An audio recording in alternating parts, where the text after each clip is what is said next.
Umqeqeshi weKaizer Chiefs uNasruddin Nabi uyavuma ukuthi uhlelo lokwakha kabusha lungaphazamisa abalandeli, kodwa unethemba lokuthi abadlali sebeqala ukuzethemba kakhulu ngomsebenzi wakhe. Ngemuva kokunqoba iStellenbosch FC ngo-1-0 ngesonto eledlule, iChiefs silungiselela umdlalo wayo we-last 16 neChippa kuwe-Nedbank Cup.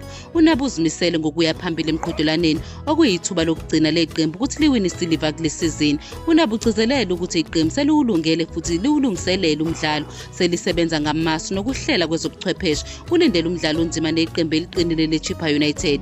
Lo mqeqeshi uphinde wavuma ukuthi kunenqubekela phambili emqondweni weqembu nokuqonda ukuthi yini edingekayo ukuze udlalele amakhosi. Ukholwa ukuthi abadlali sebeqala ukuzethemba kanye nokwethemba umyalezo odluliswa yithimba lezobuchwepheshe, baphinde bakwazi ukumelana nengcindezi ehambisana nokudlalela iqembu elikhulu. UNabi uyaqonda ukuthi amasapoti afuna imiphumela futhi bangase bangakujabuleli ukuzwa ngenqubo yokwakha kabusha, kodwa ugxile ekuqinisekiseni ukuthi iqembu lenza konke okusemandleni ukuze liwine futhi lakhe ikusasa eliqhakazile.